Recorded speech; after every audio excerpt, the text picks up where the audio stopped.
आज हम पढ़ेंगे कक्षा 8 के गणित का तीसरा अध्याय। इस अध्याय का नाम है चतुर्भुजों को समझना। इसका प्रश्नावली 3.4 का 6वां सवाल है। ABC एक समकोण त्रिभुज है और O समकोण की सम्मुख भुजा का मध्य बिंदु है।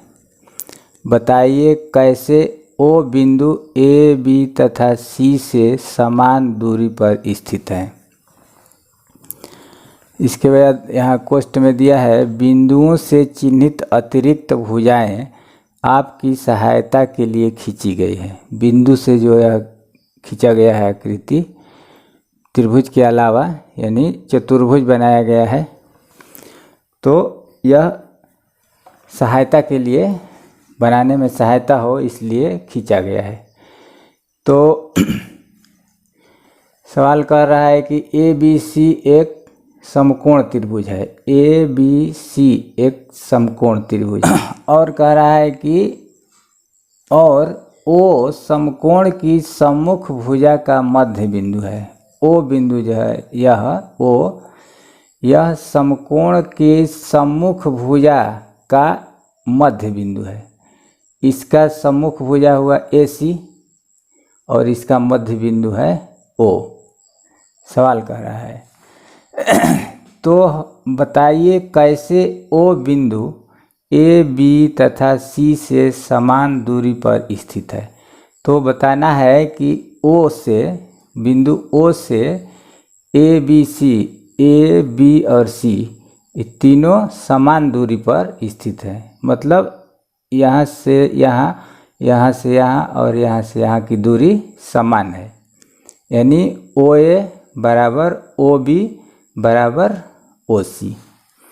यही सिद्ध करना है। तो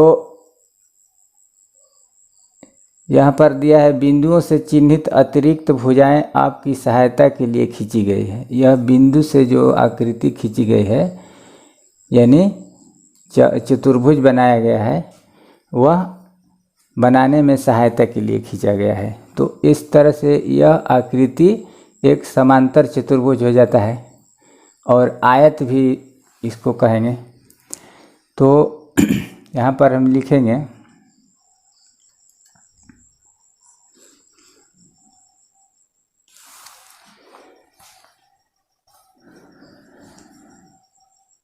कोण ABC, यह कोण बराबर 90 डिग्री दिया है और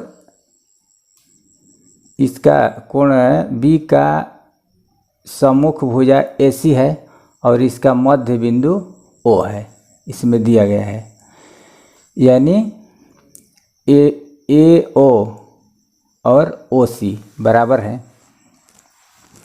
इसके बाद यह जो आकृति खींची गई है बिंदुओं से, इससे यह एक समांतर चतुर्भुज तैयार होता है और यह आयत भी है। तो यहाँ पर हम लिखेंगे AB समांतर DC, AB समांतर DC और BC समांतर AD। यह भुजा इसके समांतर है और यह भुजा इसके समांतर है। तो यह एक समांतर चतुर्भुज हो गया और आयत भी हो गया, इसलिए कि आमने सामने का भुजा समांतर है और बराबर भी है। आयत के विकर्ण एक दूसरे को समद्विभाजित करते हैं। आयत यह हो गया, इसका विकर्ण यह हुआ AC और BD, तो यह एक दूसरे को समद्विभाजित करते हैं। मतलब यह रेखा इस रेखा को बीच में काटती है और यह रेखा इस रेखा को बीच में काटती है, एक दूसरे को समद्विभाजित करते हैं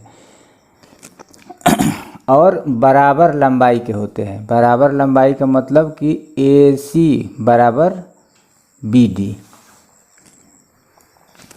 तो यहाँ पर हम लिख सकते हैं कि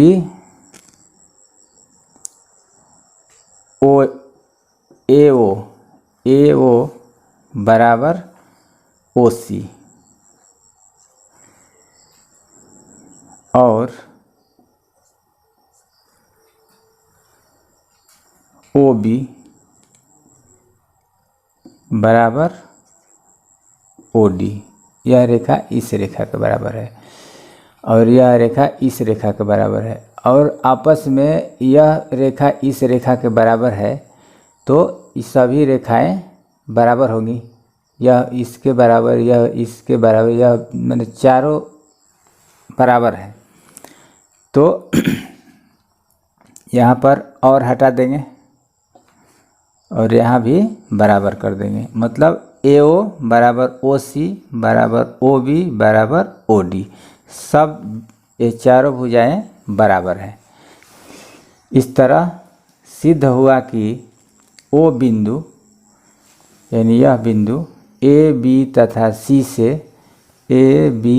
सी से समान दूरी पर स्थित है। आंसर हो जाएगा।